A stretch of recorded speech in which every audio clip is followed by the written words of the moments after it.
Welcome to the StoryADay Podcast. This is Julie Duffy from StoryADay.org, encouraging you to be a writer every day, not someday. Good morning, good evening, good afternoon. It's Julie here from the StoryADay Podcast.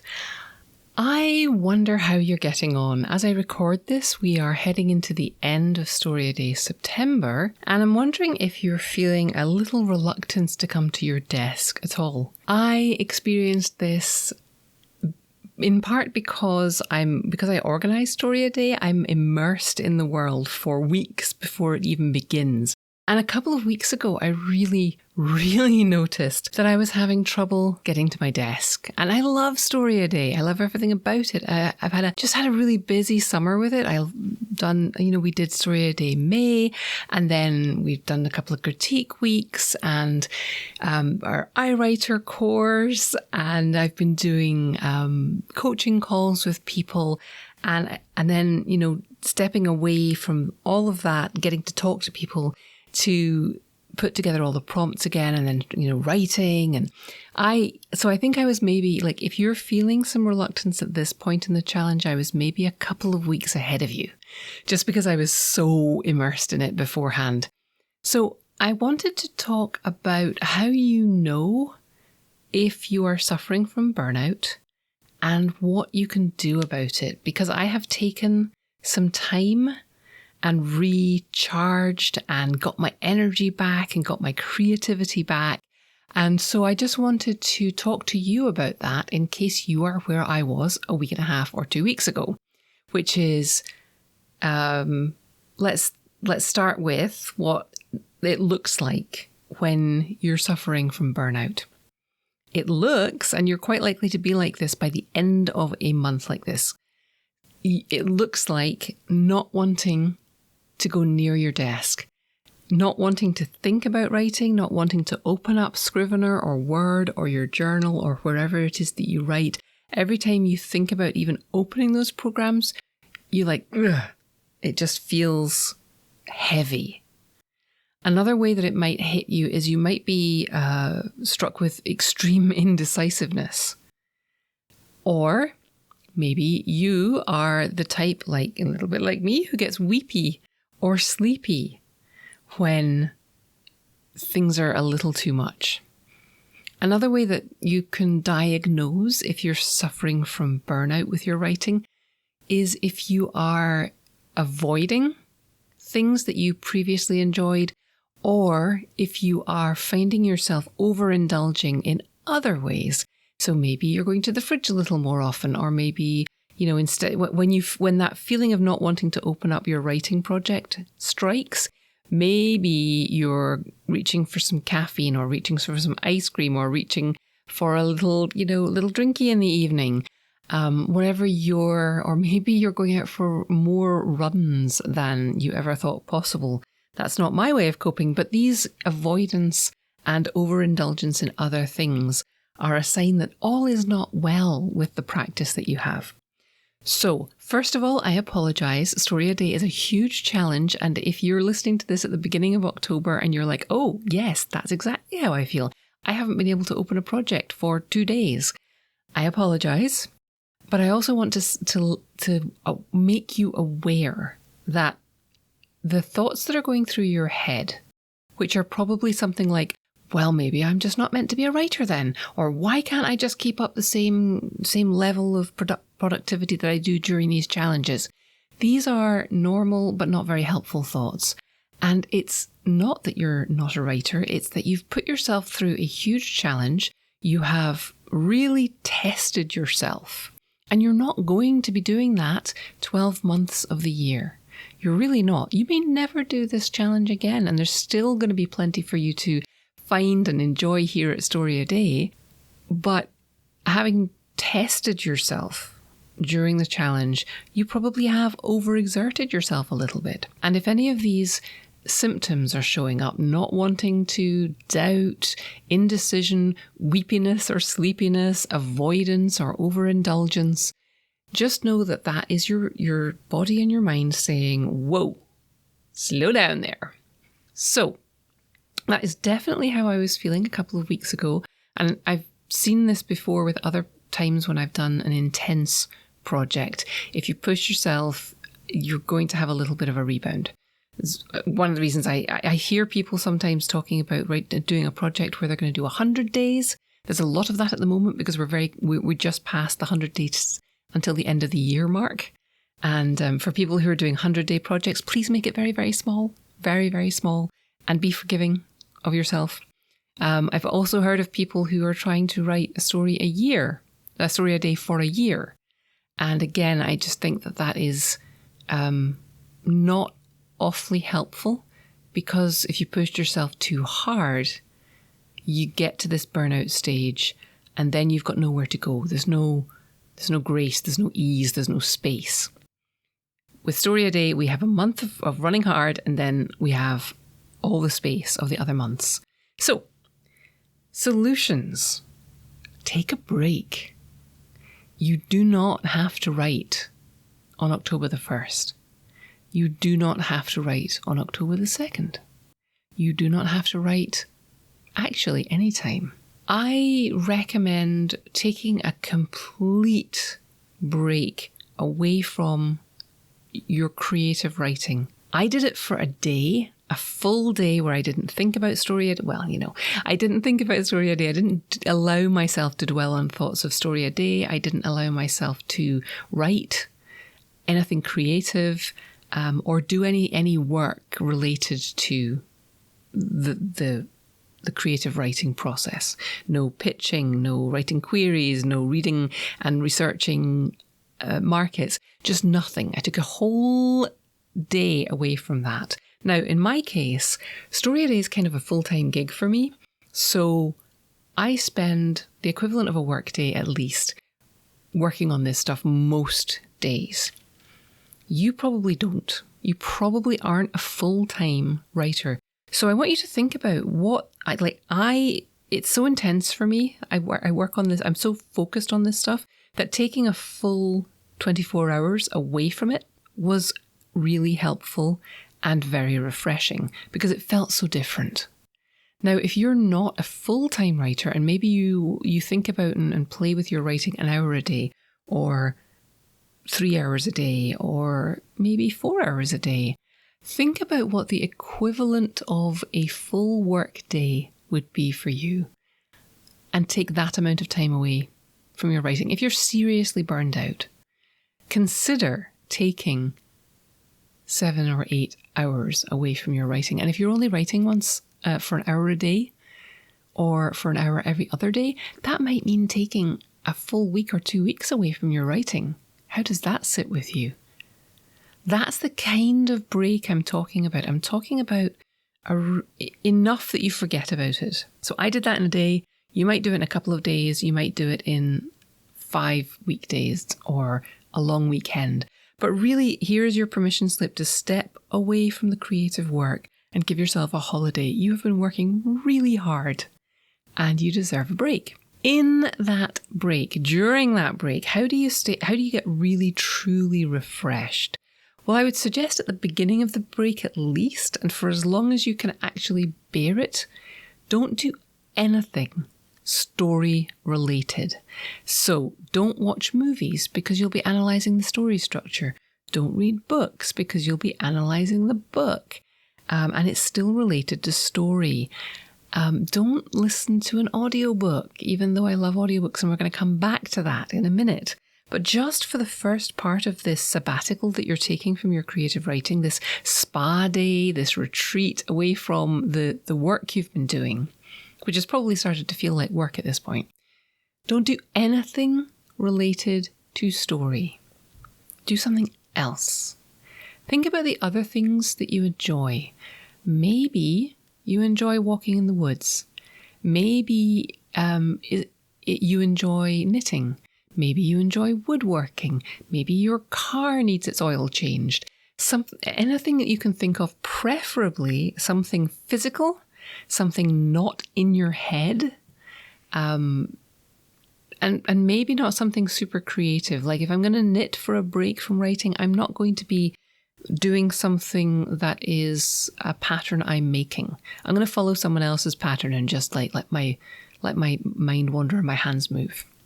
So that's what I'm talking about. Take a break and do something that is not related to story, preferably physical, if at all possible outside, something really absorbing and external.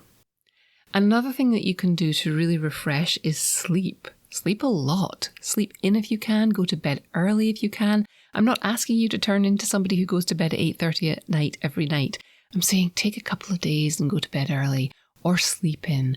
Or if you can swing it, take a nap in the afternoon.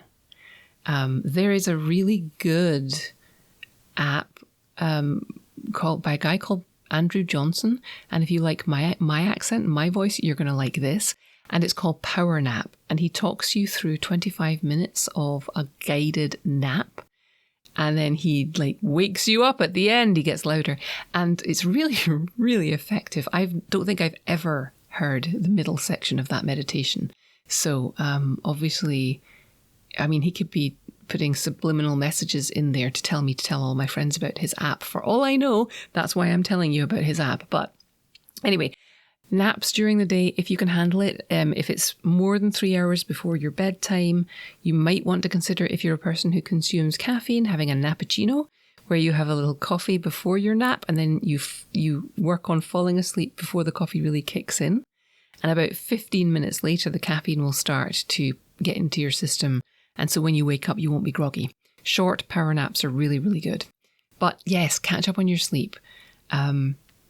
Really allow yourself not to write. And then once you're starting to feel unwound and the thought of getting back to your computer or picking up a book isn't making you twitch, then I would suggest you get back to reading before you get back to writing. And again, all of this could happen over the course of a couple of days, or it could be happening over a course of a couple of weeks, depending on your level of intensity and your level of comfort. Stay away from the writing a little longer than you're comfortable, but not so long that you forget that you ever want to write. So as you come back, I would suggest reading first. And if you're writing short stories, read some short stories. If you are writing novels, read some novels. Think about putting an audiobook on so that you're not even looking at the page. You can introduce stories again while you're knitting or while you're walking with an audiobook, or you can read something. And I'm going to encourage you to read your guilty pleasures as you come back from the edge of burnout. Don't read the stuff that you feel like you ought to read. Don't read what everyone else is reading in your genre because you feel like you need to be up on what everyone's talking about. Go back to your guilty pleasures or the books you loved when you were a kid. Read the Narnia books. Read Little Women. Read, I don't know, whatever. Read some Terry Pratchett. Read some whatever you've loved and would grab. If it was the last copy in the world and your house was burning down, whatever that book is, read that. Something that you really enjoy and that makes the time and the page disappear. And then the final step in this rehabilitation after burnout is to get back to journaling, whether you call it morning pages, whether you call it free writing, put a timer on and just do some warm-up writing. You can use that time to get all the gunk out of your head. So you can be like, oh, I'm so tired. Oh, I don't feel like writing. Oh, my God. Whatever you need to get out of your head. Or if you're annoyed with your people that you live with, or if you don't live with any people and wish that you did, whatever you need to get out of your head, you can start your journal or morning pages with that stuff. Get it out, write till you're sick of hearing it, and then get over yourself. Obviously, I'm not dismissing real serious problems here, but you know what I mean. We whine a little bit in our journals sometimes just to get it out of our heads so that we can move on with our day. And then I would recommend using some exercises, writing exercises, so that your morning pages or journaling time doesn't just feel self-indulgent and as if you're not making any progress on your writing. So grab a book of writing exercises or not maybe full story prompts yet, but those kinds of exercises where people say things like, write about what you can hear in your environment, or Write about 5 things you can see from where you're sitting, or think about a character that you knew in your past life who was a real character, and describe that person as if they were fictional. Those kinds of exercises can be a great thing to do in your journal if you're just writing before you get back to crafted writing, so that you are building your skills. I think that journaling can serve 2 purposes. One is to center yourself and get your head in the right place and get all the gunk out and sort of deal with the distractions. I thoroughly recommend having a separate page where all of the things that you think about that you have to do, like you're writing about something and you're like, I need to get the car in for a service. Write that in a list on a separate page and keep up with your free writing. So free writing can get all of that all those distractions out. So write down anything that pops up that you need to get done in the next 2 days or 3 days, and then don't do them right away if you can get away with it. Instead, keep journaling. And when you've got all of your emotional baggage out, then have some exercises to do. And you can do all of this in the space of half an hour. You can, spend 15 minutes blurting out whatever you need to get out and making your lists of things that are trying to pull your attention away. And then you can spend 15 minutes on a writing exercise. Maybe, a writing exercise could be anything. You could write out a poem that somebody else wrote. You could write a passage from your favourite novel, and think about, characterization or whatever it is that the writer is doing well that you would like to be able to do. These are all useful exercises to do. And then at the end of the half hour, you get up and you stretch and you shake yourself out and you decide what to do next. Maybe you've got time to do some craft writing, or maybe you're not there yet. Maybe you're like, you know what? I'm still recovering from my burnout. Maybe I'll revise a story. Maybe I'll go away for a walk. Whatever you need to do. So don't be surprised if you get to the end of this month of extreme writing or the end of another month of extreme writing. There's another one coming up in November, which is the one we all have heard of. And there's going to come a point where you're going to need these techniques. So bookmark this podcast and learn to recognize when you're burned out. It's not that you're not a writer. It's not that you're not capable. It's just that you've been pushing yourself, and we're not really trained to spot burnout, and we're not really trained to know how to take a break from writing and story and narrative when those are the things that we love. So that's what this podcast has been about. Learn to identify burnout, nip it in the bud by taking a complete break, and then reintroduce yourself to the world of writing in gentle and structured and helpful ways. I hope this has been helpful. I hope it's useful. And I would love to hear from you if you have any other tips for dealing with any of these issues that come up when we're trying to create a writing life.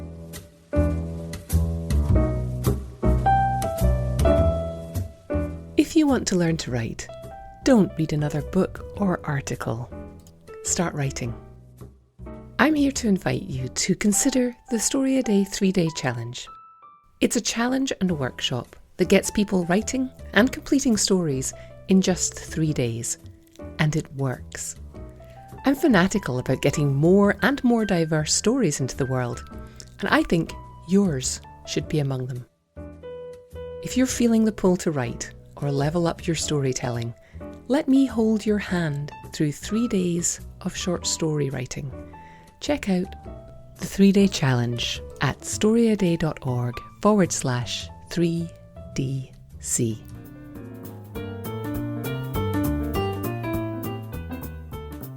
Thanks for listening. Why not come over to the blog at storyaday.org and check out this week's writing prompts and articles. And in the meantime, have a great creative week. And of course, keep writing.